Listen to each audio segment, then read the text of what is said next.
Hey everyone, so this might wind up being the last lecture of the quarter. This is Module 4, the video lecture for Module 4, and the next module is just going to be you guys writing your papers. Because as I said during the intensive, I wanted to front end the work for this course. So the papers are due December 1st as a reminder, and Module 5, those 2 weeks will be dedicated to writing the papers. There aren't any assignments due or readings due for that week.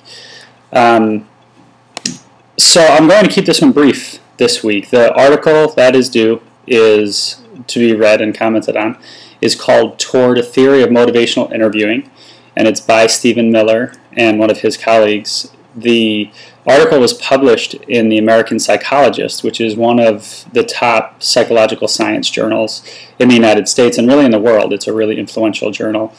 And the fact that it was published in 2009 provides a lot of research that's been done over 30 years on motivational interviewing, roughly 30 years, maybe a little less. And it's a really terrific review of all of the research that's been done. So I ask all of you to read it very carefully, and I'm asking everyone to leave some comments on the reading of the article. One of the main questions I have for you to consider as you read the article is to overlay your understanding of the stages of change with what's spoken about motivational interviewing. Miller doesn't talk about stages of change at all, but there are some implicit references to stages of change in the article, throughout the article actually. So really, I'd like you to sharpen your awareness and knowledge of stages of change in your reading of the article. So hopefully that makes sense, and I'll look for that in your comments. I'd really like everyone to make some comments on that for this module. You don't have any meeting to attend. The article is not that long. It's about 8 to 10 pages, so it won't take you too long to read. This shouldn't be too bad from a workload perspective. So that's basically it. I guess I'll say a few words about the article, a few words about meetings, and then finish this up for this module.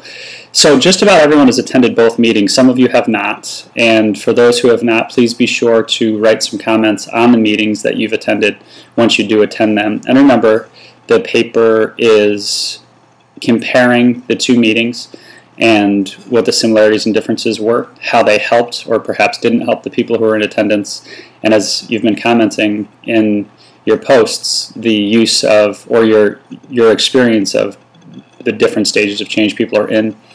And most of you have said you didn't see any motivational interviewing happening in the meetings, so that's fine. But commenting on any of those areas for your paper, and there's a review of what I just said on the syllabus, so you can read it there too.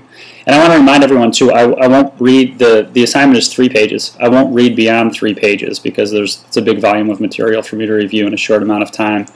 So please keep the paper to 3 pages. Again, if anything that goes on to a 4th page or beyond, I won't be reading. I'll read to the end of the 3rd page, and that's where I'll stop. So you'll only get comments on the first 3 pages that you write. And it really, since that's the assignment, if you do go over 3 pages, that is going to impact, well, it's all pass-fail, so if you turn in a paper, you'll pass, but it's really good practice to write to the assignment and not beyond, so please do your best to do that.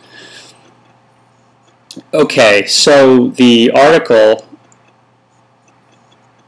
looks at the 2 main points that it reviews from the empirical research that's been done is the relational components of motivational interviewing and the technical components.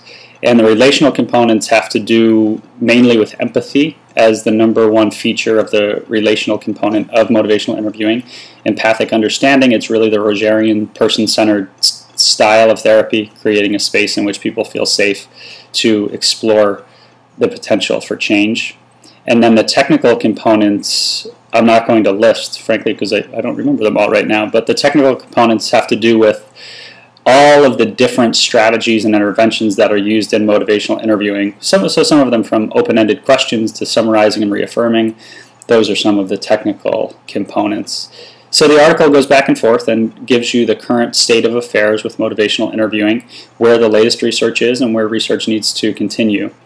And again, having this as the last article for you is important because it gives you, this is the latest and most comprehensive article that I've seen on motivational interviewing, so it really gives you, as I said before, a current lay of the land with regard to where the field of motivational interviewing is.